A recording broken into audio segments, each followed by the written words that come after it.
Good evening, ladies and gentlemen. Just like to welcome you to the Planning Committee for September 10th for the Town of Lincoln. Just going to do a quick roll call of council and staff. To my far left, I've got Councillor McPherson, and then on my right, I've got Mayor Easton, Councillor Foster, and Councillor Timmers. And for staff this evening, to my left, I've got the CAO, Mike Kirkopoulos.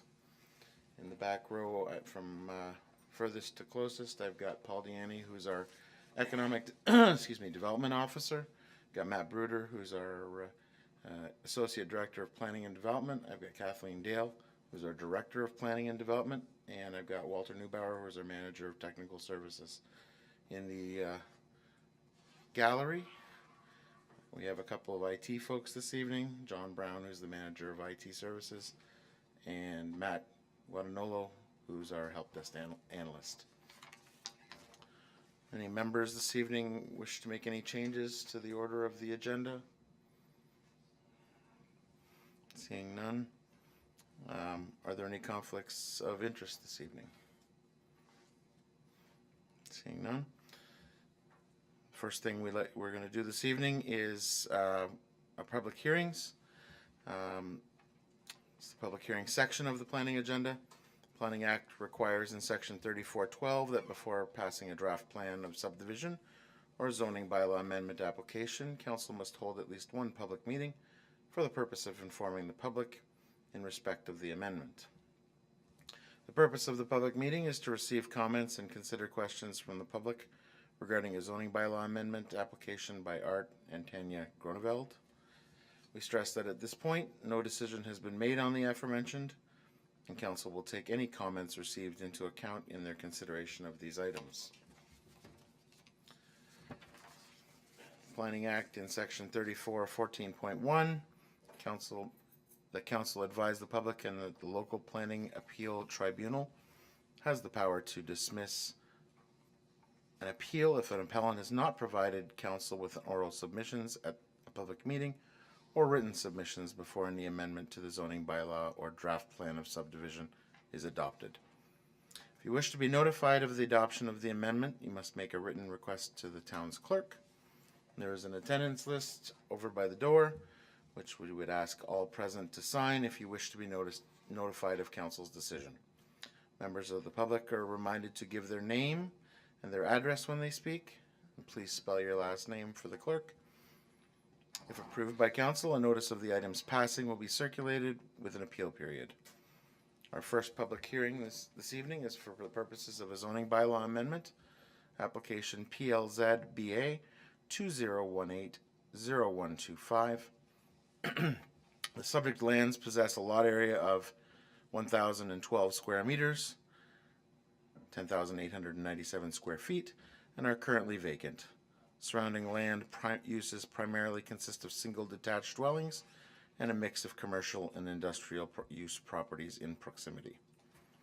The purpose of the application is to rezone the lands from an R1 residential 1 zone to an R2 residential 2 zone with site-specific provisions in order to permit construction of a semi-detached dwelling on a lot with 20.1 meters of frontage. We have Mark Krudicus from Upper Canada Consultants. He'd like to come forward and present to us. Right on. Thank you very much. Good evening, Mr. Chair, Mayor, members of council and staff. My name is Mark Krudicus from Upper Canada Consultants, representing Art and Tanya Groneveld, the owners of the subject property located on Prince William Drive on lot 51. As we've heard, the request is for a zoning bylaw amendment from residential 1 R1 to a residential 2 R2 to permit a semi-detached dwelling. So here's the subject site. It's located on Prince William Street. To the north is the CN Rail right-of-way. Jordan Road is on the right, and it's a mix of single detached dwellings and light commercial and industrial use surrounding. The official plan designation is residential. Its current zoning is an R1, which does not allow for a semi-detached dwelling. And the rezoning is supported by existing policy context, which encourages use of underutilized land within urban boundaries, makes use of existing services, and it results in intensification and growth of the municipality. Here's the proposed plan. It's a semi-detached dwelling. We can see that on the right is the current auto repair garage, which is set to the rear of the setback there, so it's pushed right to the back of the lot line. And on the left is an existing single-family residential bungalow. The proposed semi-detached is going to be a bungalow as well, which fits into the surrounding neighborhood. The setbacks you see here circled in red are the ones that we are highlighting as the necessary items for constructing the dwelling as proposed. Rear yard of 28 meters, and then a front yard of 4.5 meters to the dwelling. Okay, so tonight, the reason why we're here is we're requesting a zoning bylaw amendment from R1 to R2 to allow a semi-detached dwelling. Requesting site-specific provisions, which we've heard are to allow in an R2 zoning. Currently, they allow a 6-meter front yard. We're looking for a 4.5 meter front yard and a 6 meter to the front of the garage. Currently, the rear yard is a 30 meter to the CNR railway. We're asking for a 28 meter. Maximum lot coverage is 45. We're requesting a 55, only to allow future accessory dwellings. The proposed semi-detached will be about 36% of the lot area, so there's room there. And it's currently a 2 meter uncovered deck or porch encroachment is allowed. We're asking for a 5 meter covered porch in the rear yard, and we feel that the space back there allows, it doesn't encroach on any of the neighbors. The right-of-way setback, which is 30 meters, we're requesting the 28 meters, which there's already an empty lot, a couple of lots over, which has a 28 meter site-specific provision allowed. And the residence to the left of the property is about a 27 meter setback, so it fits in with the context of the neighborhood. And then we're also acknowledging that there is going to be a holding provision recommended, which is a result of the archaeological assessment. And we understand that to get that holding removed, we'll have to do a stage 3 archaeological assessment, which the clients are okay with proceeding. So in summary, the application is a zoning bylaw amendment from residential R1 to residential 2, which with site-specific provisions to permit construction of a semi-detached dwelling. And the result will be infill residential development, which is compatible with the adjacent housing. Provision requests are minor in nature and supported by staff. Conforms and is consistent with provincial policy statement, which the provincial policy statement sets out that lands are within a settlement area, and a proposal will result in intensification that is consistent with the form of low density of surrounding area, provide a mixed land use, and it'll use existing infrastructure. Adheres to the intent and direction of growth plan for the Golden Horseshoe. The growth plan main goal is to accommodate growth in complete communities, provide full range of housing of various incomes, household sizes.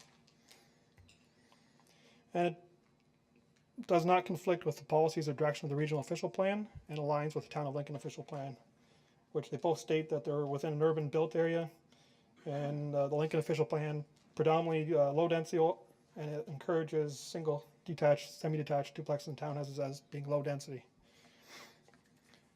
So in summary, and to close off here, here's the plan that we're proposing again, just so it's shown in context. And that is the end of my presentation. Thank you very much. Are there any questions from committee? Councillor Foster? Oh, got it. Okay, good. Sorry, we have a new solution here this evening. Reading through the report and also having traveled around down through there this past weekend just to take a look at what's going on. How many semi-detached buildings are down in that area? Have you guys looked at that at all? In the surrounding residences, there's currently no semi-detached, but there are, I believe, there's 2 that the lots have been given approval for a semi-detached. So. Okay. Is it nearby those lots that the semi-detached have been given, or are they elsewhere within the Jordan Station area? I don't have that information, so I can't be sure. I've always been a little hesitant about two things. One is, like, first of all, there's an awful lot of conditions that are being tossed here for basically a piece of green space that's there.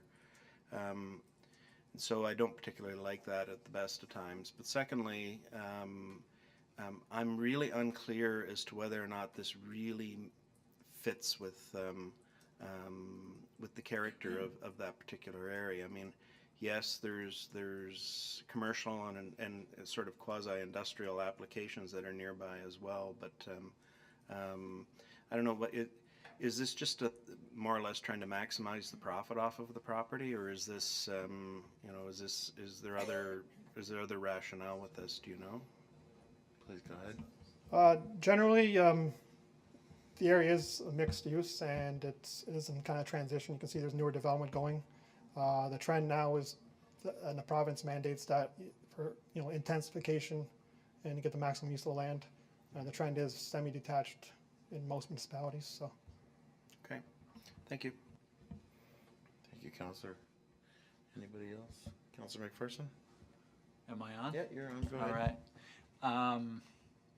To Councillor Foster's question, there is on the books a significant development down there that will have probably 19 townhomes. So we are going to see, a higher density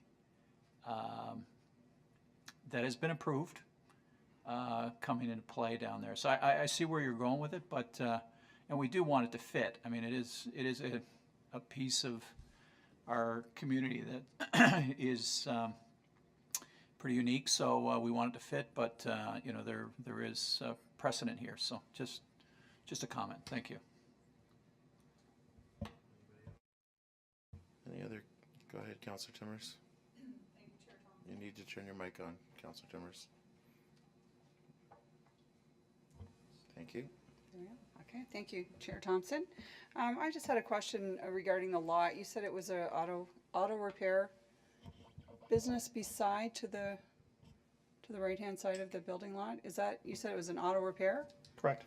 Okay, I was just wondering about the zoning on, is that a zone, through you, Mr. Chair, to Mr. Bruder, is that the zoning, or to Ms. Steele, the zoning on that, is that commercial or industrial, or? Mr. Bruder, go ahead. Through you, Mr. Chair, that's the zoning on the property to the right is general commercial. General commercial, okay. All right. I just have one other question regarding the archaeological assessment. I don't know who I should direct it to you also, Mr. Bruder. I'm just wondering why the requirement for that, if it's residential. Mr. Bruder, go ahead. Yep, through you, Mr. Chair. They've already done, as I understand it, a stage 1 and 2 archaeological assessment on the property that identified some archaeological resources. I'm not exactly sure the nature of them, but the end result is that there is a further investigation necessitated by those findings. So that needs to be undertaken before the development can occur. So there will be a hold on this until that is complete, is that correct? That's correct. Okay, all right, thank you. Thank you, Chair Any Thompson. other questions from members? Mayor Easton?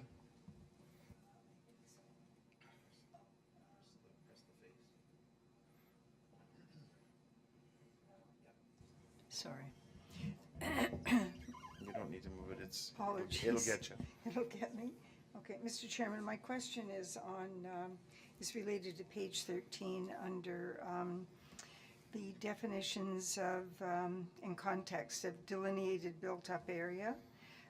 And my question was really why the reference to 2031 and that the tiering down of 60%, 50%, and the current 40%. What is the relevance of that to this application? Mr. Bruder, would you like to speak to that? Sure. Through you, Mr. Chair. That is what the kind of the planning horizon year is in the current policy as it stands right now, and those numbers for the the 50%. That's just the targets that they're looking to reach, that the policy is looking to reach. That's all. But it really hasn't. I think this Yep. All right, so I guess that means there's no continuous talking, is that correct? think That so. means, so it really has nothing to do with this application, but it's just to familiarize us with the transition up to 60% that is, we're going to be faced with.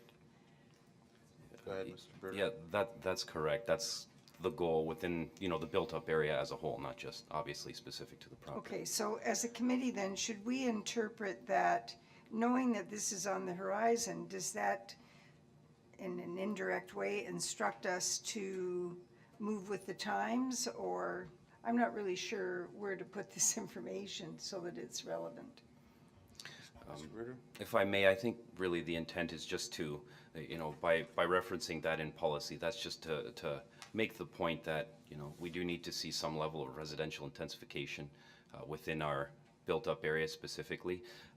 That's part of the policy that does apply. I mean, I don't know, when we talk about 60% as a whole, yes, that's the whole built-up area, but I think it's more in context of this specific application, it's just to identify that seeing intensification occur is something that that is congruent with provincial policy that we adhere to.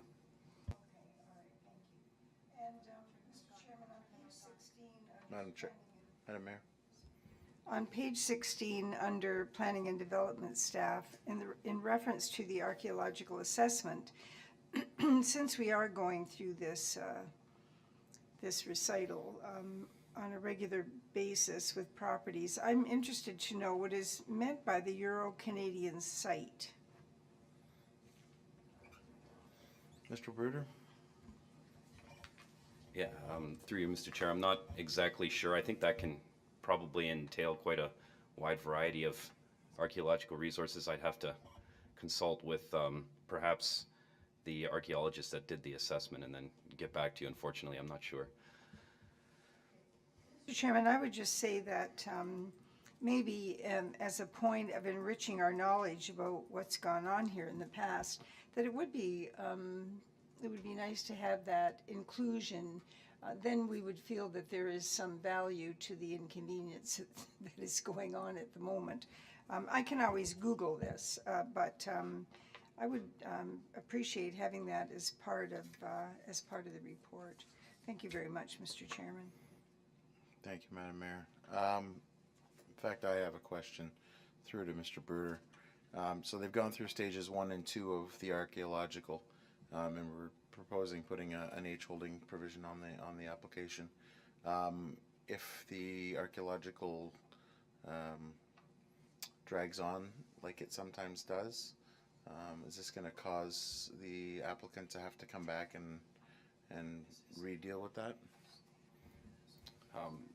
Mr. Chair, no, it doesn't. They'll just have to address that in its totality, whatever it takes, before the holding provision can be lifted. But it's not going to cause them any further issues other than actually just having to get the assessment completed. Okay, I just wanted to make sure if that was in play. Okay, any other questions for the presenter? Not that we asked you very many, and my apologies. They kind of all went to staff. Thank you very much, sir. Thank you. Is there anybody else here this evening wishing to speak to this application? If there is, please come forward. If you wish to speak to this application. Once again, is there anybody else here wishing to speak to this application this evening? Third and final time, is there anybody else here wishing to speak to this application this evening? Okay, seeing that there are no more speakers, I'm going to declare this public meeting closed, and the report will be coming forward in a future meeting of the Planning Committee. So we have no registered delegations this evening. There are no items of correspondence this evening. We're going to head right into the reports section. And the first report on our agenda this evening is PL 18-49. It's the zoning bylaw amendment application by 2228490 Ontario Incorporated. And I understand, Mr. Bruder, you have an update to this report since there's been some minor changes. If you could give some light to that for the committee, that'd be appreciated. Yeah, that's correct, Mr. Chair. Just some of the changes in identifying, so they relate to the site-specific provisions of the proposed zoning amendment, just with respect to the amount of area that the on-farm diversified portion of this particular property, this particular use applies. Just the numbers are a little different. And that's just, just clarifying with the applicant and clarifying on our mapping. One of the numbers for the kind of in the building space, I think it was in this report was 720 square meters, whereas we are 453, and then the outside was 10,000, and it's actually 10,900. And if you'll recall, just to put that into context, this particular application is for a on-farm diversified use that's already occurring. It's a landscape supply business. The majority of this property, as well as a large area consisting of multiple other properties in the immediate vicinity, are dedicated to growing softscape materials for landscaping. This small piece that we're talking about, that I'm referring to in size, is the on-farm diversified piece, which is your more hardscapes, your pavers, some wholesale products and such for that intended use, just to put it into a little bit of context. So, Mr. Bruder, based upon what I'm seeing here, that's the maximum building area that will be utilized or allowed under the zoning provision for this business. If any more were to want to occur, they would have to come and get an amendment to the zoning bylaw. Is that correct? Yes, that's correct, Mr. Chair. The intent of that is just to make sure we do recognize what is already there, but at the same time, given that the provincial policies that speak to on-farm diversified uses are sensitive to scale of the operation, we wanted to make sure we were very clear in our amendment with respect to the size that is permitted. And use as well in that, Yeah. in that on-farm diversification. Okay, very good. Thank you. Mr. Bruder, are there any questions about the report from committee? Seeing none, I have a motion moved by Councillor Timmers and seconded by Councillor Foster, that for the reasons outlined in PL 18-48, it's hereby recommended that the zoning bylaw amendment application PLZBA 2018-0125 in the name of, I'm sorry, this is not the correct motion, Madam Clerk.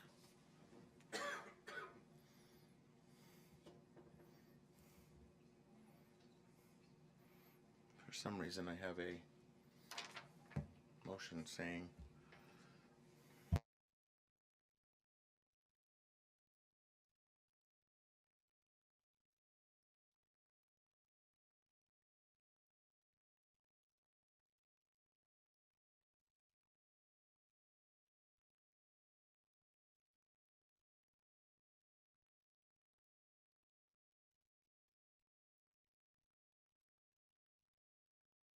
my apologies.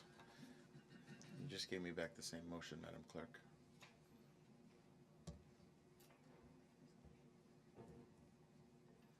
Okay, so what we're gonna do, we're gonna do the motion for the report first, and then we'll go back because we seem to have missed the motion for the public meeting.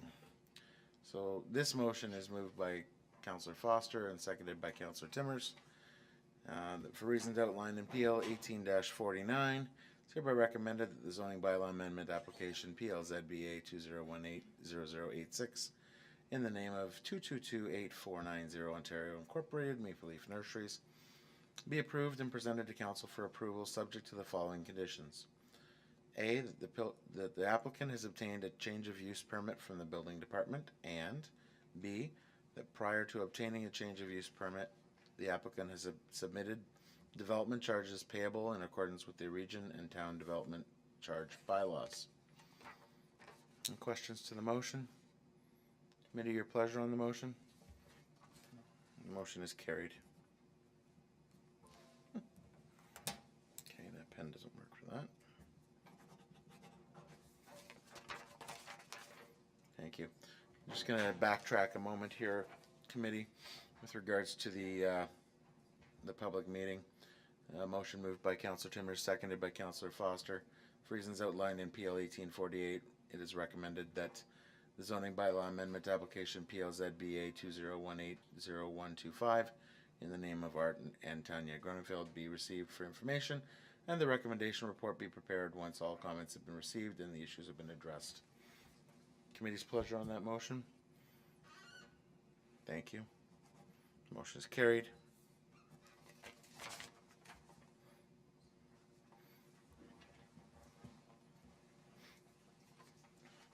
Madam Clerk, can I have the next motion, please? Thank you. The next report we have this evening is PL 18-50, which is proposed revisions to the noise control bylaw. I have a motion moved by Mayor Easton and seconded by Councillor Foster for reasons outlined in PL 18-50. It's hereby recommended that this report be received for information and a draft of the revised bylaw be made available for public review and comment prior to being presented to council for approval.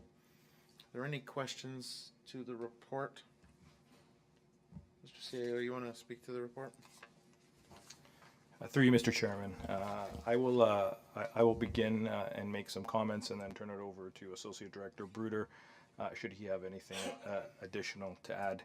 A little unorthodox that I'm actually providing comments on this and not planning, and the reason being is I've committed to a couple of folks within the community who had expressed some complaints this weekend that this would be a matter that I would be speaking to at committee today. I do want to start my comments by highlighting this is a draft bylaw that is being brought before Planning Committee, and as is our typical process, this will be followed by what we call a PIC, a Public Information Center, whereby input on the draft will be received. The date of that is yet to be confirmed, but I can share with you that after which that update, the information we receive, what we hear, that will all be pulled together, it'll be finalized, and it'll be presented back to Planning Committee. I don't anticipate that happening until the new council is in place, considering this is one of our last planning committees until early new year, and therefore I thought it was important to highlight that because I was asked that point of clarification. I do also want to highlight that I did spend some time speaking with members of the community this particular weekend. There were some concerns. I did commit to one individual, a Miss Seminario, that I would try to summarize some of the comments that she had. She did leave me a fairly lengthy email, which I'm holding up here. And the summary really of that email comes down to the fact that enhanced communication needs to happen, I think, sometimes between our business owners and residents. There seems to be 3 incidents over the summer that Mrs. Seminario has highlighted that were, I guess, louder than anticipated for her and her family. They did cause a number of issues with her windows closed, and so I will share it with all of committee via email so that you actually have this letter. It does touch a little bit on some of the bylaw issues and bylaw amendments that Mrs. Seminario would like to see. It does touch upon the fact that she is seeking some enhanced communications, and she highlights some other issues that she wants committee to be aware of. She is actually at her grandmother's 91st birthday this evening, and I told her this is the start of the process, not the end of a process, and this is a chance for us to simply begin the process with council. And so I think she was relieved that we weren't making a decision tonight, but rather just receiving information. So as I said, I will share this email. I won't read it because I'll probably exceed the 5-minute limit that we often put on such things. But I will share it with everyone, and I am open to any questions or if Mr. Bruder has anything he'd like to add. Thank you, Mr. CAO. Mr. Bruder, do you have anything you'd like to add? Yeah, just further to our CAO's comments, with respect to, the exemption process, you'll notice some of the things that we're considering in this draft are pertaining to when, we do issue an exemption, and really looking at more closely identifying what the parameters of the exemption are and providing opportunities to evaluate on a case-by-case basis. There's a little bit more direction in the updated draft bylaw for staff to act in certain events where there may be, contravention of that exemption that's perceived. So I just wanted to highlight that point as well, that it provides a little bit more substance in that regard. Thank you very much, Mr. Bruder. Are there any questions about the report from committee? Councillor Foster? This is always an interesting area of bylaws within a municipality, the whole concept of noise, and I'm going to put that in quotes. And I think staff have their hands, or their hands, what's the terminology? Like, you guys have a lot of work you're going to have to think of with this, because there's some natural things that go on within the community where noise is going to be and really has no choice but to occur. I guess really what we're trying to do is the avoidable noise when it's all said and done, to make sure that things are appropriate. So anyway, good luck to staff as they figure this one out for the next term. Thank you for the commentary. Councillor Mayor Easton? Sorry. Mr. Chairman, I think that I really like the approach that's being taken here, and I'm trying to project in my own mind where it might take us. And what I like about it is that we are moving the process of enforceability up to a much more deliberate level. So if council, in the case of an exemption to a policy, then time goes by and an event is held, for example, because it's the one that we know most about right now. Then there's the issue of whether the exemption, whether the enforceability will take place on site, by whom, and whether or not the exemption can be revoked, and whether or not a fine can be given.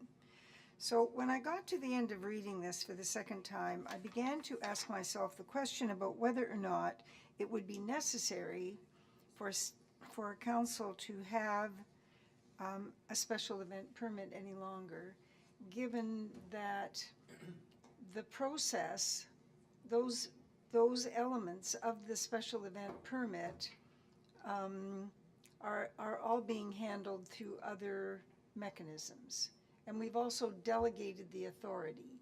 So I need to understand better whether I am thinking in the right direction here, and that may take place, because it would be a good position for council to be in, to be able to approve a request based on a policy, staff implement the elements of that policy, and then enforce it according to this bylaw without a lot of additional discussion. People are either in violation or they are not. And I'm just wondering, Mr. Chairman, I don't know who can answer that question, but I'm wondering if this is the beginning, as CAO says, and where that might be taking us.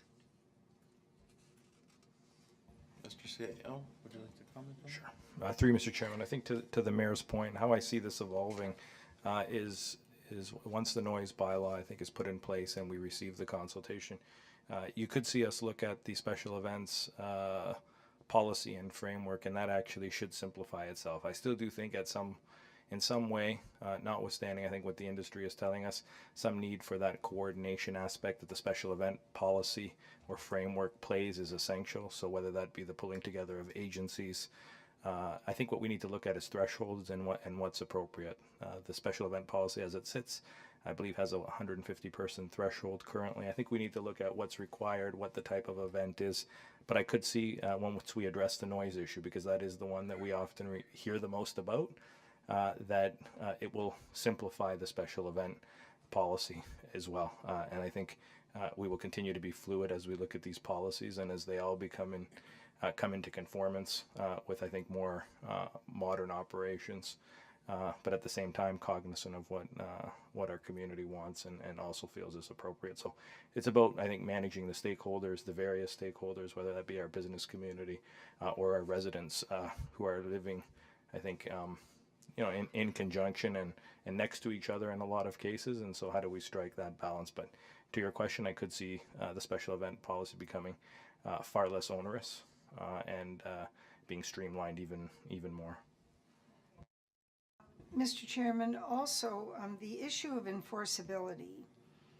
This document outlines in a couple of places where not just with this bylaw, but others, where we will be going to the province and seeking advice on the way it's constructed and the language that is used.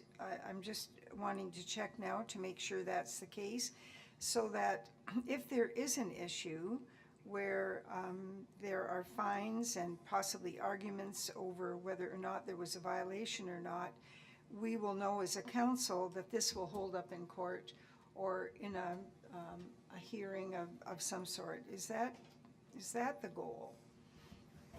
Through you, Mr. Chairman, I mean, absolutely, that would be our objective, is to make sure that anything we're implementing meets that threshold and can be defended. Okay, and the last question that I have is around this committee that hears grievances. I can't remember what it was called. This is new, and I'd like to hear a little bit more how that might work. Mr. Bruder? Yeah, through you, Mr. Chair. So that's a good pickup. The hearing committee, to hear when there's, an appeal on a decision with respect to the granting of an exemption. That's something, we could still explore, and that's going to be included in our consultation efforts to figure out the most appropriate way. I can tell you that one avenue that's been identified is for that to be the Committee of Adjustment serving that role.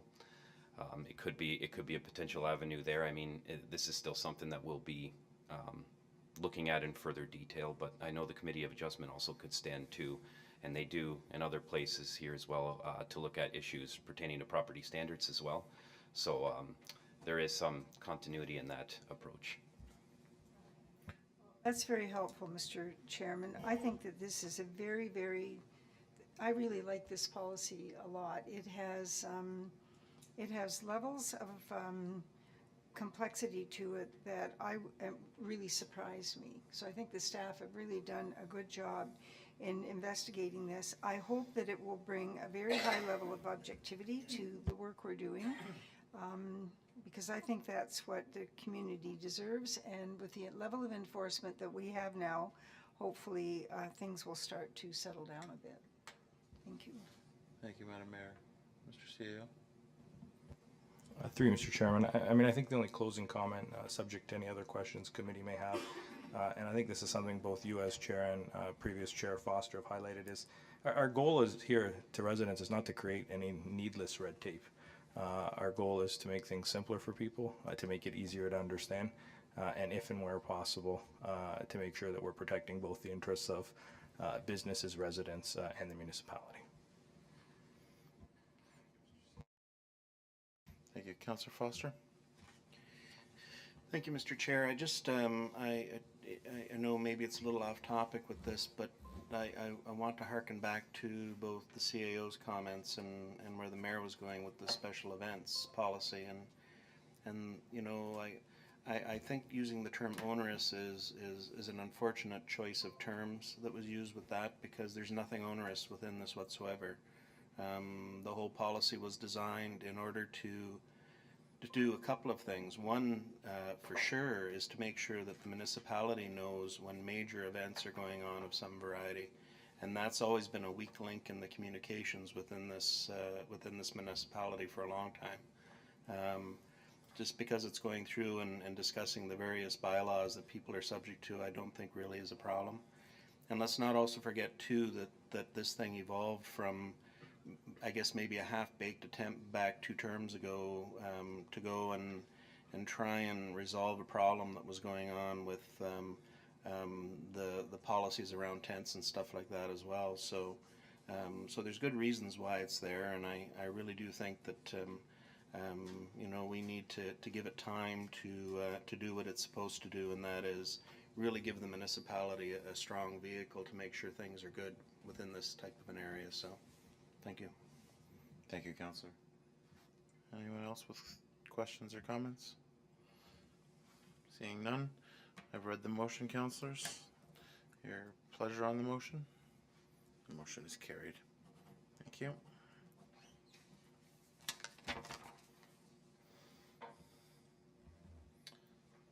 Thank you. Okay. So the next report, PL 1851, the CAO would like to speak to that. Through you, Mr. Chairman, I am going to be seeking committee's permission and indulgence to allow us to defer this likely to the next committee of the whole meeting, one of the two that is upcoming in the next 2 weeks. I do want an opportunity to go away and seek some points of clarification and then be in a position to bring it back to committee at that particular time. So seeking committee's permission to do so. So it seems, do we need a motion to defer that, or? Madam Clerk, do I need it? Yeah, but we're gonna. Okay. So, to defer? Okay.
So I have a motion moved by Mayor Easton and seconded by Councillor Foster that this motion be deferred to Committee of the Whole. Pleasure on the motion? Motion's carried.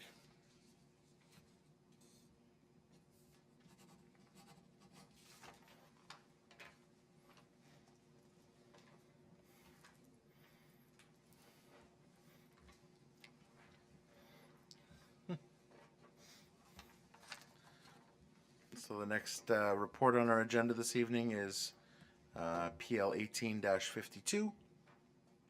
Proposed revisions to the property standards bylaw regarding graffiti.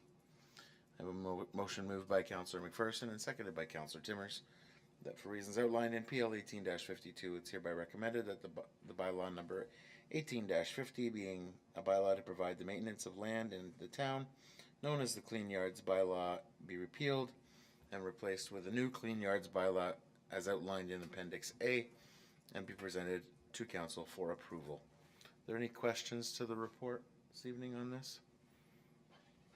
Any questions to the motion? Seeing none, Council's committee's pleasure on the motion. The motion is carried. Thank you. Next report on the agenda this evening is PL 18-53, which is the Building Activity Report, April to July 2018. A motion moved by Councillor Timmers and seconded by Councillor Foster that PL 18-53, report relating to all the building permits being issued for April to June 2018, be received as information. Is there any questions to that report? Okay, Councillor Foster, go ahead. Well, first of all, I'll ask the one that I normally ask, and that is, outside of the commentary within this report, are there any concerns from staff that they're seeing at this particular point in time? And the second part to that, I have a specific question on one application, or one item within it, so I'll... Go ahead and, okay, do you want me to ask the first question first? Okay. Director Dale, would you like to comment on the first question by Councillor Foster? Yes, through you, Mr. Chairman. Yes, building staff are quite comfortable with the application workload. Just to give you an idea, in Andrew's report, he mentions about with Cherry Heights there being a number of permits that are going to be issued all at once. What we've done is work with the builder For them, what they've done is pre-submitted all of their building plans so that we can get those reviewed ahead of time, as well as the grading plans, so that when they're ready to be issued, we just have to do the actual print out the permits. So we've done some pre-planning in anticipation of a lot of this happening at once. Thank you, Director. Councillor Foster, your specific question to Director Dale? Yeah, and actually it's about the building at the corner of Durham and the South Service Road. I believe it's the new cannabis growing facility there, and I've noticed a massive expansion to the side of it that's going on. I'm curious as to what that really truly is. Like, is that a manufacturing? Is that warehousing, or what it is that's going on? And the reason I'm asking the question is that we really gave Westbrook Greenhouses a raking over the coals when they built that originally, and they had planned on doing manufacturing and also storage at that facility. And they ended up purchasing, I believe, the old Max Spas over here, in order to take care of that part of their business. So I'm just a little bit curious as to what exactly is going on with that building. Thank you. Director Dale, did you want to speak to that? Through you, Mr. Chairman, the bulk of that building is going to be growing area. With a lot of the greenhouses, all of the greenhouses do have a small processing areas, but the bulk of that is growing area. So sorry, so that actually, the brand new portion that's being built on the thing is new growing area, and as well then, so that's really behaving like a greenhouse itself in that area? Through you, Mr. Chairman, so the addition that they're proposing is, what they did is they actually took over the site plan approval for Westbrook Greenhouses. So the addition that's going ahead is, some of that is processing area. That's permitted as part of a greenhouse. You can have processing, shipping, storage, those types of things. But the bulk of offices as well. But the bulk of that addition is actually the growing of the plants. Thank you. Are there any other questions or comments to the report? Seeing none, I've read the motion already. Committee's pleasure on that motion. Motion is carried. Thank you. Next item on our agenda for reports is the residential development activity report to June 30th, 2018, which is PL 18-54. I've got a motion moved by Councillor Foster and seconded by Councillor Timmers. That's PL 18-54, including status sheets relating to all active residential developments in the town up to June 30th, 2018, be received as information. Are there any questions to that report? Any questions to the motion? Seeing none, committee's pleasure on the motion. That motion is also carried.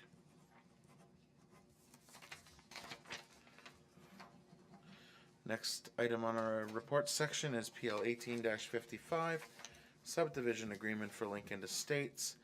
And I have a motion moved by Councillor Foster, seconded by Councillor McPherson, that for the reasons outlined in PL 18-55, it is hereby recommended that 1, the bylaw be presented to council for approval to authorize the execution of a subdivision agreement for the Lincoln Estates subdivision with Lasani Homes 1988 Limited, and 2, that the agreement be finalized subject to A, final review of the agreement by the town solicitor, town staff, and applicable agencies, B, final approval of engineering plans by engineering development staff and applicable agencies, and C, final approval of the engineering estimates by development engineering staff to reflect the final engineering plans.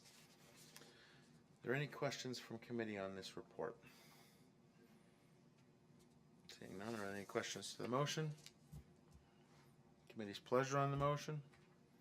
Thank you. The motion is carried.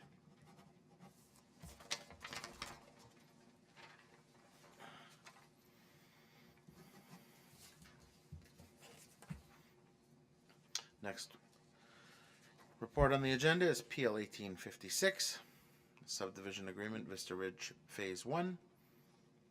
I have a motion moved by Councillor McPherson, seconded by Councillor Foster, that for the reasons outlined in PL 18-56, it's hereby recommended that the bylaw be presented to Council for the approval to authorize the execution of a subdivision agreement for the Vista Ridge Phase 1 subdivision with 2410002 in Ontario Incorporated.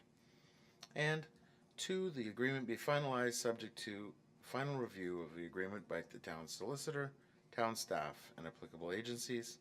B, final approval of the engineering plans by development engineering staff and applicable agencies. And C, final approval of the engineering estimates by development engineering staff to reflect the final engineering plans. Are there any questions to the report from committee? Seeing none, I've read the motion. Any questions to the motion? And committee's pleasure on the motion. The motion is carried.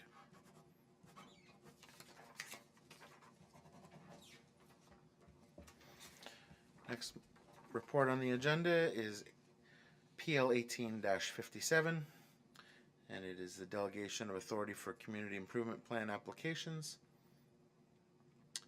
And I have a motion moved by Mayor Easton and seconded by Councillor McPherson that for the reasons outlined in PL 18-57, it's hereby recommended the Director of Planning and Development, in conjunction and consultation with the Chief Administrative Officer, be authorized to approve and execute community improvement applications as laid out in the criteria for each respective CIP. Are there any questions to this report? Councillor Foster. Thank you, Mr. Chair. And so I'm going to hearken to a commentary I gave back some time ago when other things were delegated over to staff for, and essentially taken out of the hands of council for approvals.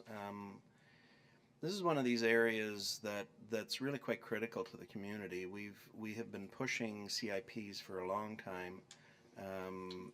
And this is one of the areas that council actually can actually do some good within the community. I have to admit that I understand the quote-unquote efficiency as it's going on, but I'll tell you is that there are a few things that come in and through this council and through this planning committee that I think are important to council on what it is they're telling to the community. And for the general good. So if nothing else is coming out of this, I mean, for the quote-unquote efficiency of not coming back, we need to be making sure that there's regular reports that are coming in letting us know what it is that's going on with the CIPs, because if they aren't working, because right now we haven't seen any for quite a while, and so my opinion, quite frankly, is that they're not working at this moment. So if they're not working, we have to at least be triggered to go and talk about it and do it, because I mean, this is pretty critical to Paul on the economic development side of things. You know, we've been pushing this, all of these things for a long time now. So anyway, efficiency isn't always the best is what I'm saying. Sometimes you have to do things for very strong political reasons as well. So anyway, but perhaps through to the CAO on the thinking with this and where this is going to go to. So Very good. Well thought through, Councillor, and certainly the CAO has already requested to speak about it. So, Mr. CAO, please. Through you, Mr. Chairman, thanks for the opportunity to address this question, and I know both our Economic Development Officer, Mr. Deanny, may have some comments, as well as Kathleen and or Mr. Bruder.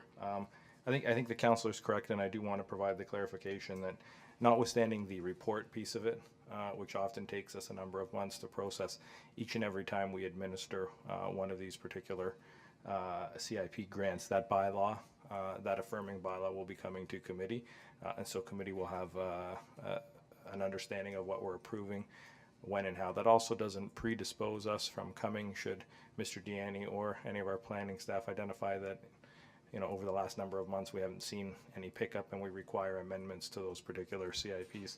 I'd also add we have put in a provision that we would be reporting to committee on a regular basis.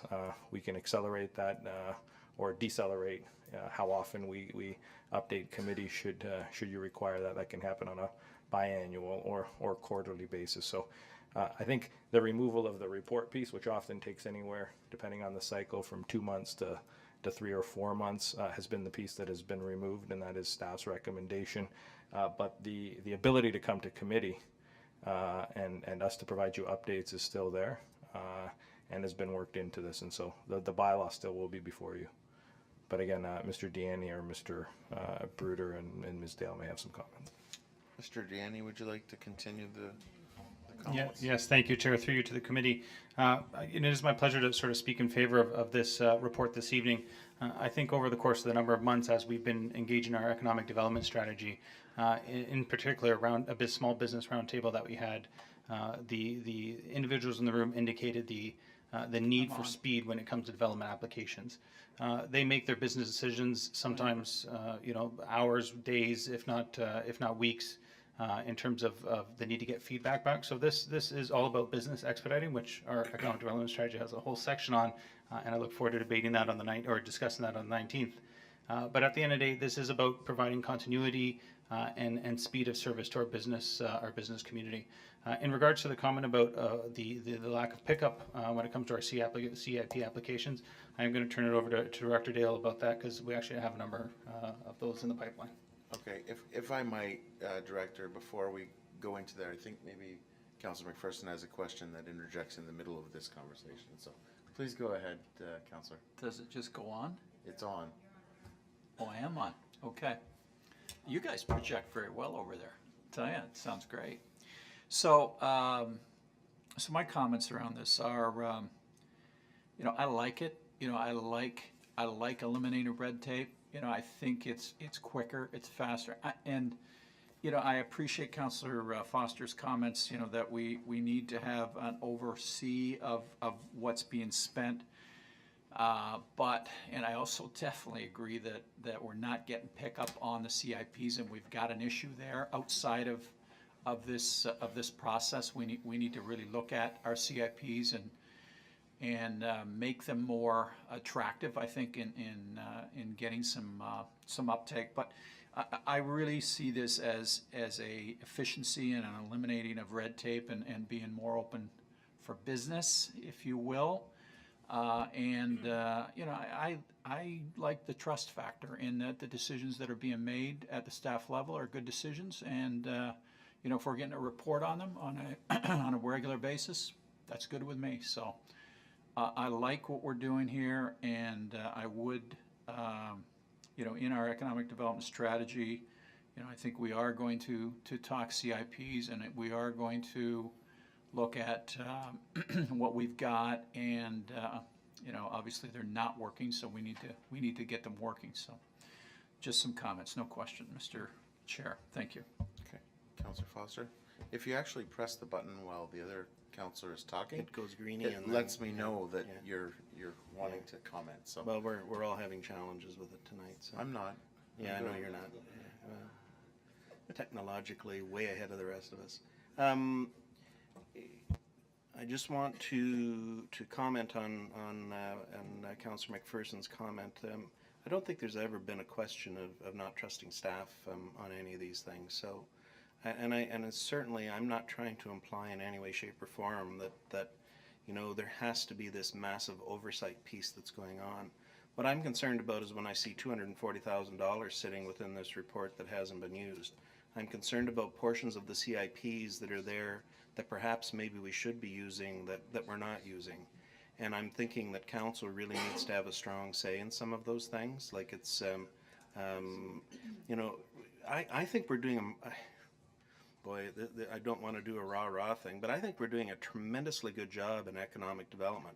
And I think we're putting in place all of the tools to go and do what it is that we have to do.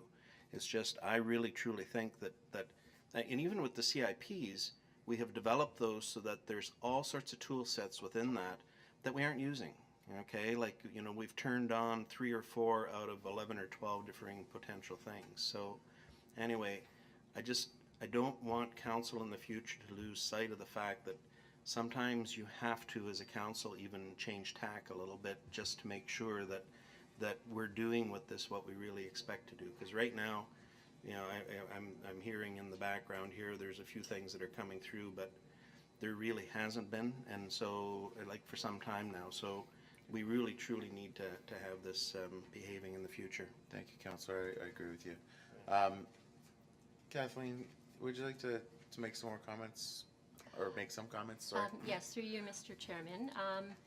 Probably the main reason why there hasn't been any uptake, it's much like our building permit activity, where there's a lot of things going through the planning process right now. So in a lot of cases, somebody might need site plan approval, or they're going through a zoning amendment process.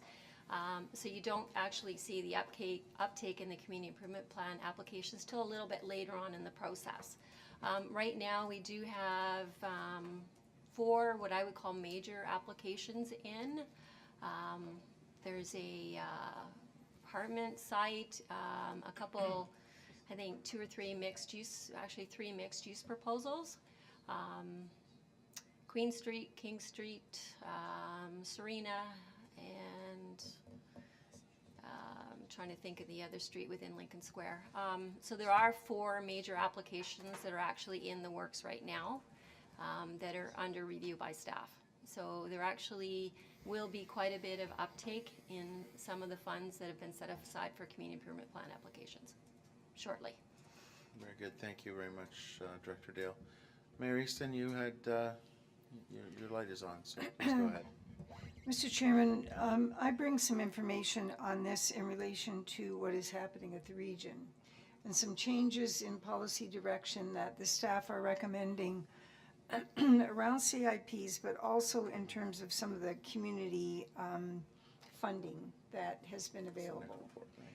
Sorry? That's the next report? The one with the region? No, but I'm just, Oh, okay. yes, I know it's the next Okay. report, but they've created an environment that leaves communities unsure, leaves the municipalities unsure of what they're going to be approving, and this is another one.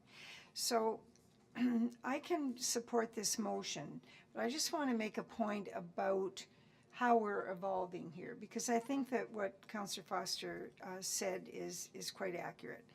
We have a delegation process that at the moment is delegate or no delegate.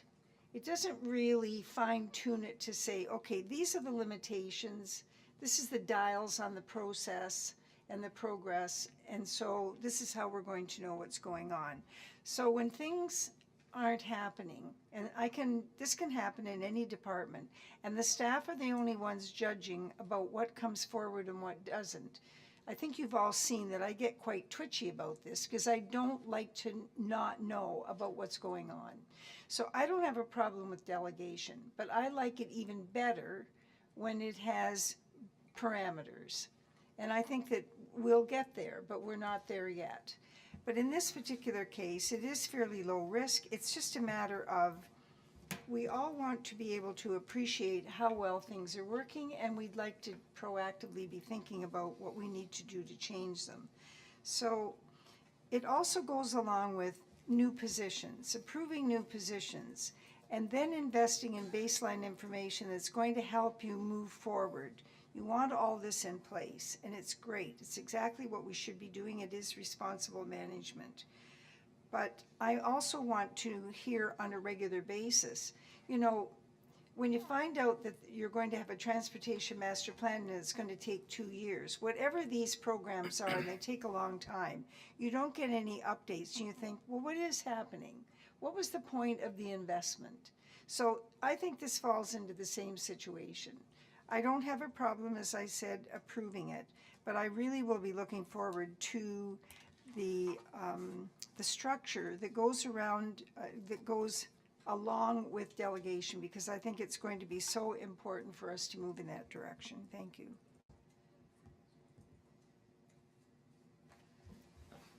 Am I on? Yeah, go ahead, please. Thank you. Councillor. To maybe the mayor's comments, you know, and I understand the gist of what both Councillor Foster and the mayor are saying, but I think in this case we have the parameters. We have CIPs that are very clearly laid out as to what qualifies and what does not. So this is not a question of things coming and decisions being made within the staff. To me, it's not anyway. That decisions are being made, yes or no. The parameters are there. So if they qualify within the parameters of the CIP, I'm expecting that they're going to be approved. So, I think that, it gets down to me, it gets down to a request coming forward, and we're not getting enough today. I agree with that. A request coming forward, and it could take another month for us to approve it, so, and we're just going to go through the process of saying, yeah, it's okay, because it's met within the CIP parameters. So I don't see this being a significant concern, this particular issue being a significant concern. Just my thoughts on it. Thank you. Councillor Foster? Oh, sorry, Mayor Easton. Mr. Chairman, as I said, I don't have any problem supporting this, but I can't remember in this term another example of a CIP that went through, so I don't know what they look like. I don't know what a CIP approval looks like. I mean, when did we have one where we actually looked at it? Because I can't remember one. Therefore, I don't have any way of judging whether or not, if we had a report come forward because this, the staff are recommending a change, I have absolutely no way of judging that against something that happened, because I can't remember one of these coming forward. Maybe my memory is worse than I thought. But that's my point. Mr. CAO? Through you, Mr. Chairman, to the mayor. We did have one come back, and I want to say it was approximately a year ago for the Beamsville No Frills. There were some facade improvement works that were happening at the side of the building. They are fairly, what I'm going to call routine. I think to Councillor McPherson's point, Council has set forth very clearly the criteria for administering those based on best practices, based on a very thorough discussion. And so really we are adhering to what Council has set forth. Maybe to provide an additional point and take a liberty, I will reemphasize that every single time we will be issuing one, the affirming bylaw will be coming to Council. You'll be aware of it, and we have committed to, again, whether Council wants to direct us on a quarterly basis or a biannual basis, 2 times a year, depending on how frequent you want to hear. We can be presenting through a report some sort of information to committee to highlight this quarter we had no CIP uptake, or this quarter we had 3, or this quarter we had 2, or we can do that again, as I said, at whatever frequency Council feels is appropriate. But the one in recent memory for me is the facade improvement grant that was given to the Dean's No Frills.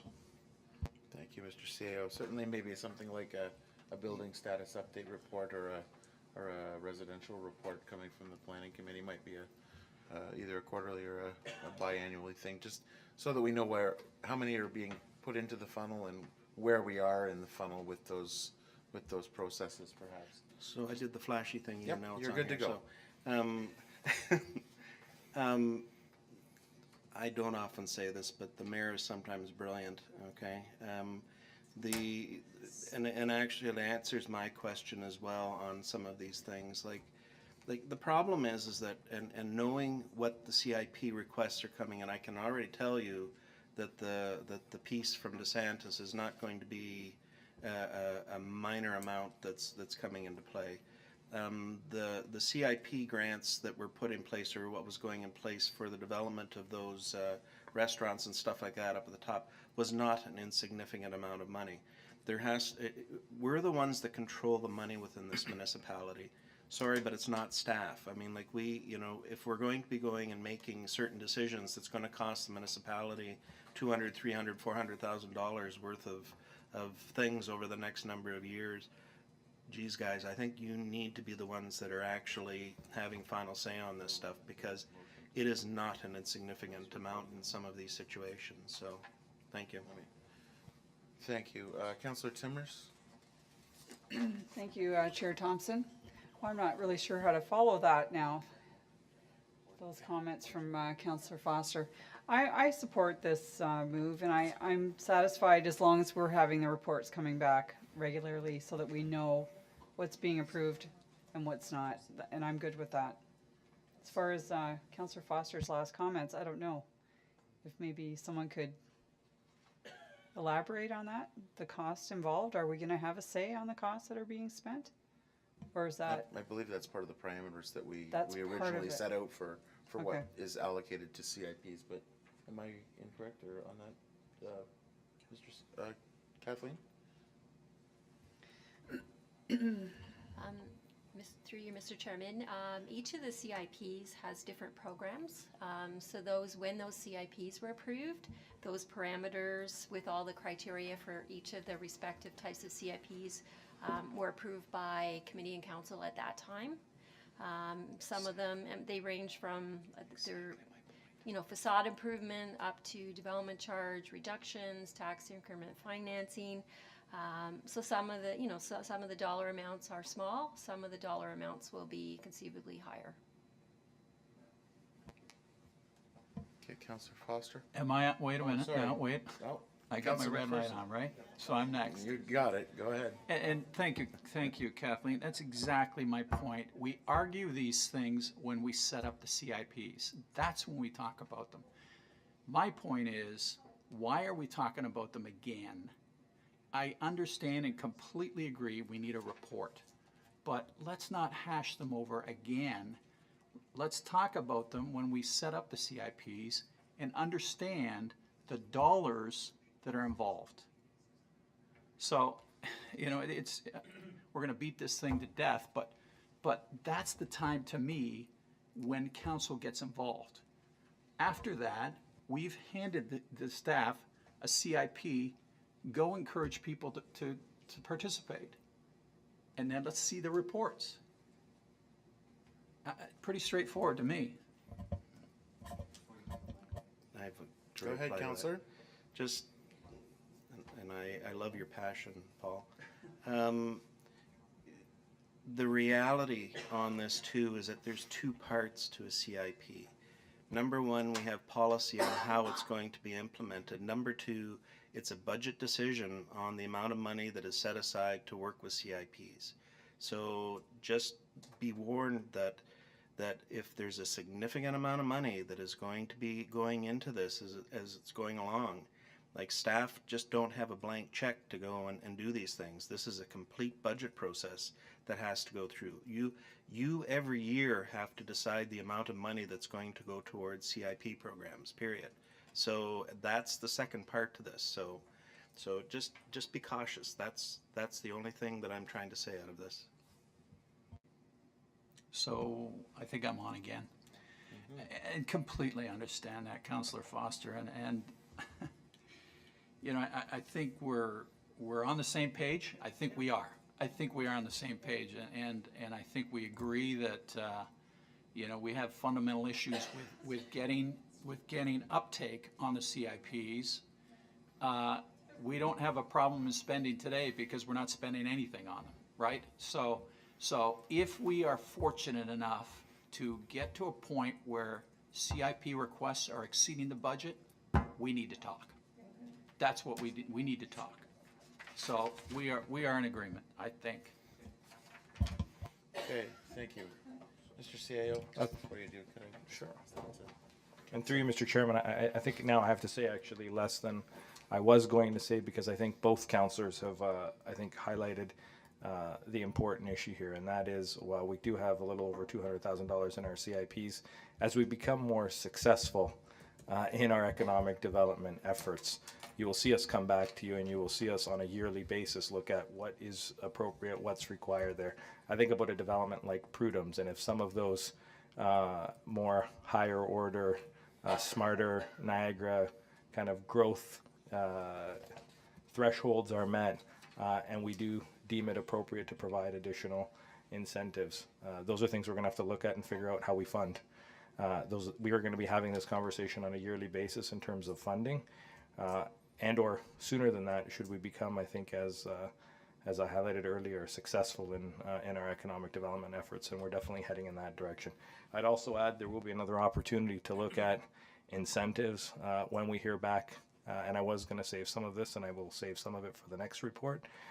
as the regional CAOs had a presentation on the region's review of its incentive programs. We will be in front of you sharing more information on that effort, because I can tell you, while they've put checks and balances in place, what they haven't done is an assessment at a regional level of is the funding that they currently have in their CIPs appropriate for the amount of opportunity and growth happening currently in Niagara. Thank you very much, Mr. CAO. Are there any more questions, comments? So I've got an amended motion. I'm going to reread it just so everybody's clear on where we're at here. Moved by Mayor Easton and seconded by Councillor McPherson. That for reasons outlined in PL 18-57, it's hereby recommended that the Director of Planning and Development, in conjunction with and consultation with the CAO, be authorized to approve, execute community improvement plan applications as laid out in the criteria for each respective CIP, and that staff report on CIP status biannually. Is there any questions to that motion? Committee's pleasure on that motion? Thank you.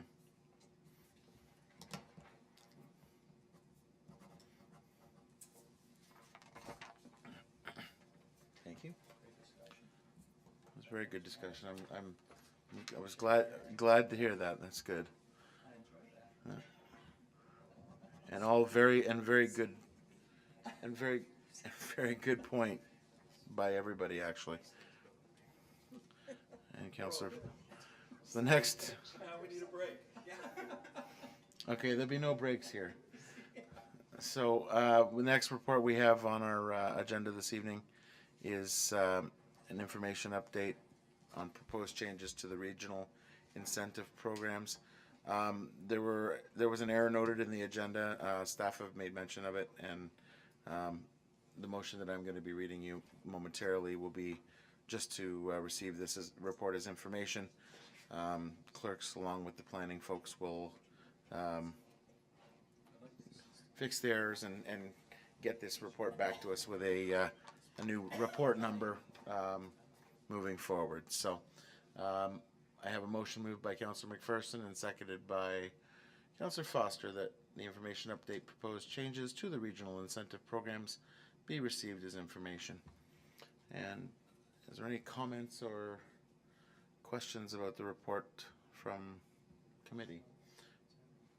If there isn't any, I'm actually going to make some of this report for me was a little bit eye-opening and disturbing on a couple of levels. And I'm very concerned about the direction that the region's going on this. And we are really, as a local area municipality, we are, trying to bolster our economic development and move forward with things. And we're willing to put our money where our mouth is to make things happen economically in our community. And I'm very disappointed to see that the region is trying to pull the plug on a number of these things. So hopefully Mayor Easton and Councillor Hodgson will speak forcefully with regards to this at the next regional opportunity. Mr. CAO, did you have comments on this particular report? Through you, Mr. Chairman, I do, but I can definitely wait to hear what Council has to say. As I said in my previous comments, the regional CAOs this past Friday, of which we were hosting that meeting here in Lincoln, did have a presentation on this particular topic. I think it generated significant conversation. I can tell you the regional CAOs echoed to the regional staff that were in attendance are similar concerns around the region's direction on this, but maybe I can provide some comments once I hear and once Council has had a chance to have a discussion on this topic. So are there any other comments or questions, Mayor? Am I the next Yep, speaker? you're the next one. Oh, sorry. Yep. Well, Mr. Chairman, this was discussed at committee last week, and there certainly was a lot of unhappy people around the table. So I don't know whether this is a subcommittee gone rogue, or whether in fact there's a movement from the administration, a direction that's coming from administration on this. So I'll be interested to hear what the CAO has to say about that. But we really need to keep an eye on this, and I think you also have heard I joined this in with the community the funding for culture, you've heard Councillor Pachariva talk about it. It's all the same movement to remove money for those important areas for communities. But it's not a policy direction that's come from council. So anyway, I'm interested in hearing what the CAO has to say about where he thinks maybe the direction for all of this came from. Mr. CAO? Through you, Mr. Chairman, I mean, I wish I could tell you specifically where the direction came from. I can tell you that regional staff are simply looking at this as a financing conversation rather than an economic development conversation. If you look at where the conversations come from, how the conversation is rolling out, and who's delivering the message, it is very much let's put checks and balances in place. Let's get out of the business of giving incentives in all areas, and let's enhance or stiffen criteria to give monies. I can tell you one of the directions provided back to the regional CAO, Mr. D'Angelo, was that collectively we were not in favor as regional CAOs of going down in this particular direction. The direction we provided back to him was very clear around not simply looking at checks and balances, but also looking at what does the program require in order to achieve its objectives and its desired outcome. So I think they've done half their job, was the sentiment we left them with, but not the other half of the job, and that is there appropriate funding? And simply saying we have X amount of money and let's figure out how to dish it out was also a bone of contention, and I think an area of concern, because simply to say, well, you're going to do it on a per capita basis without any appropriate criteria also left a lot of the CAOs slightly worried, looking at where growth is happening in the region versus where it's not, looking at where there's programs currently in the hopper. So no decision yet has been made by regional council. I don't know where the report, other than the current one that is before you, stands, but I can assure you there was a lot of concern around that table, and so we had both planning staff there that were listening.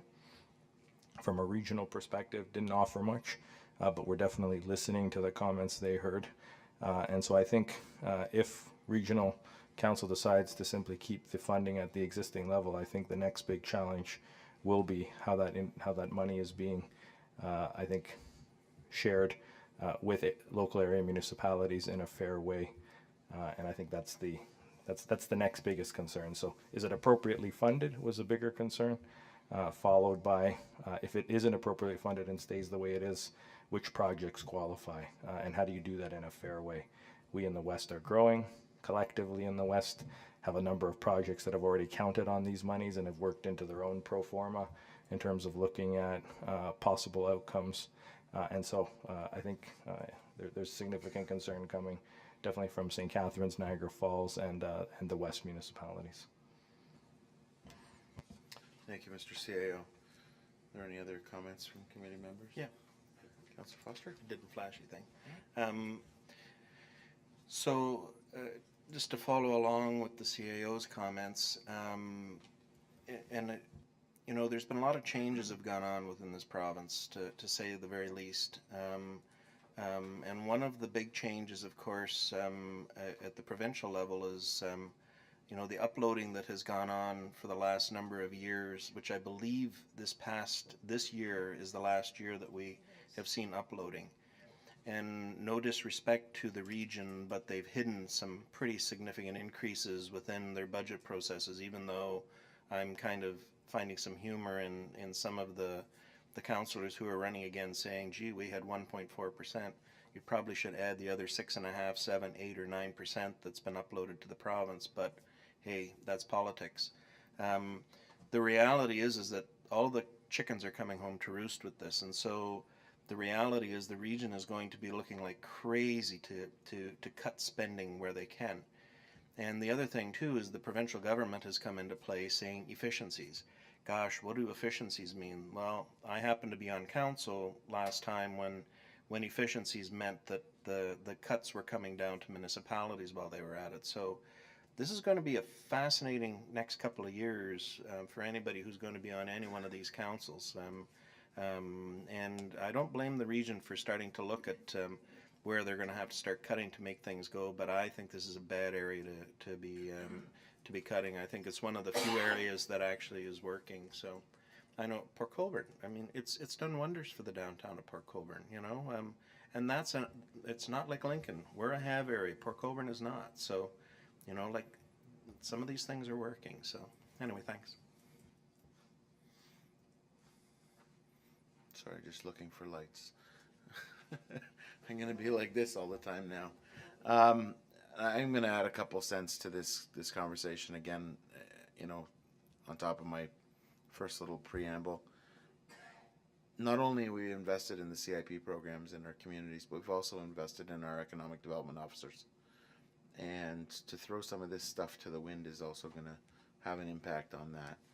And I know there's been a number of different municipalities that have come to the party and made that investment as well. So hopefully we have a positive outcome on a regional level, and they can find somewhere else to trim some fat. So anyway, I've read the motion. Is there any questions to the motion?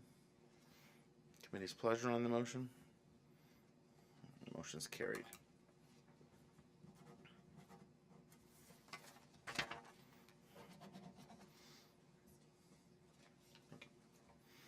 The next motion, the next report on our agenda is PW 1821-21, proposed on-street parking restriction implementation on Lincoln Avenue. And I have a motion moved by Mayor Easton, seconded by Councillor McPherson, that report PW 18-21, proposed on-street parking restriction implementation, Lincoln Avenue, be received as information. And 2, that council amend the Town of Lincoln Traffic Bylaw number 89-2000 Schedule C to allow for the implementation of on-street parking restrictions on Lincoln Avenue in Beamsville. And 3, that the clerk be authorized to revise the changes contained in attachment number 2, schedule of proposed additions to Schedule C of the bylaw number 89-2000 appended to this report.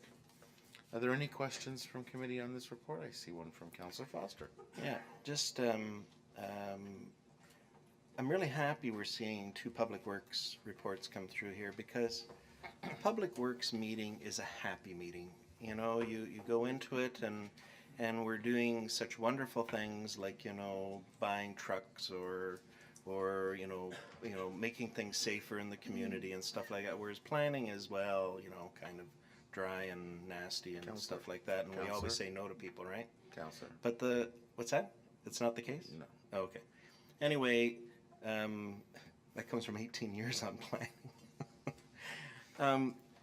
But I do think that this and the next report are happy reports. Like some of these things that are coming forward here are things that I know myself as well as others have been pushing for a long time to get done. So I'm really glad to see this, and I'm glad we're able to put them through our committee tonight. Thank you. Thank you, Councillor Foster. Mr. CAO, would you like to speak to this?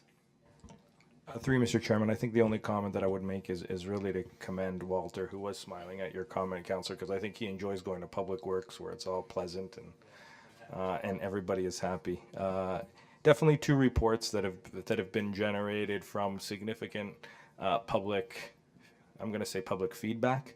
That we often get when people aren't necessarily happy and then are looking for ways to enhance safety in their neighborhoods.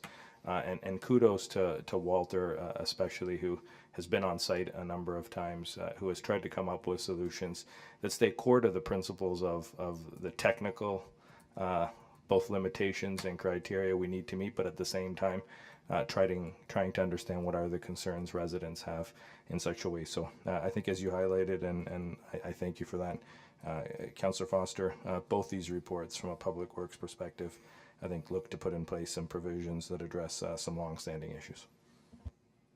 Thank you, Mr. CAO. Are there any questions to the reports or the motion that I've read? Committee's pleasure on the motion? The motion is carried. Thank you. The first of the 2 happy reports. The second of the 2 happy reports That'd be report 18-22.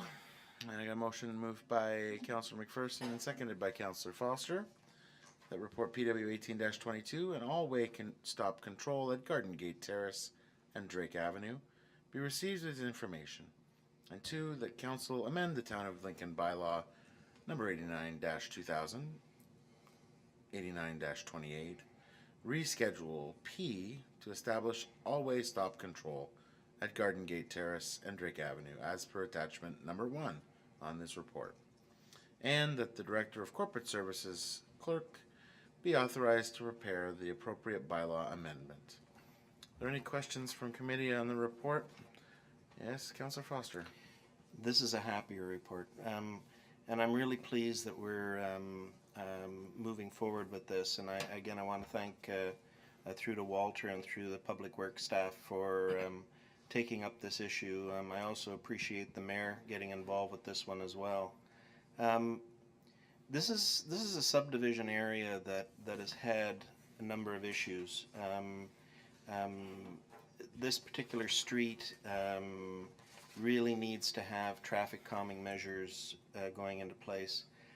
I was hugely impressed. I went up onto Ashby Drive doing some signs the other night, and where the speed bump was put up there in front of the park is ideal, and it does slow people down. I was watching people traveling through there, and it really is a good thing to do.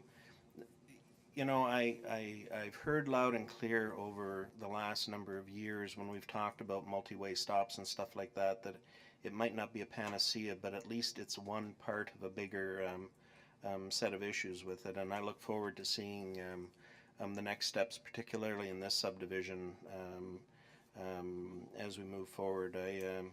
Anyway, I'm just so pleased. Thank you.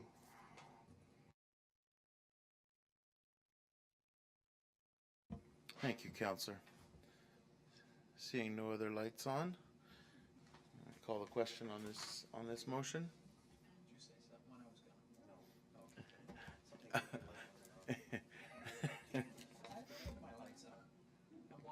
Committee's pleasure on this motion.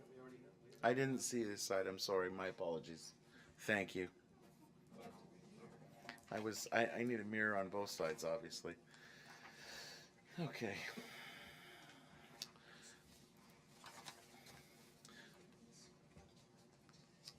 So that was the last report on our agenda this evening.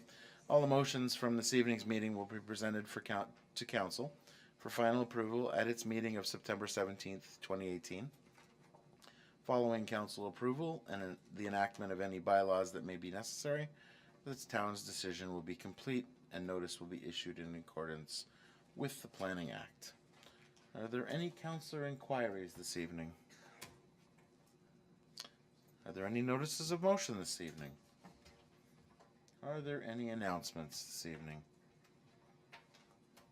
We don't have a closed session, and I am declaring this meeting adjourned at 8:38.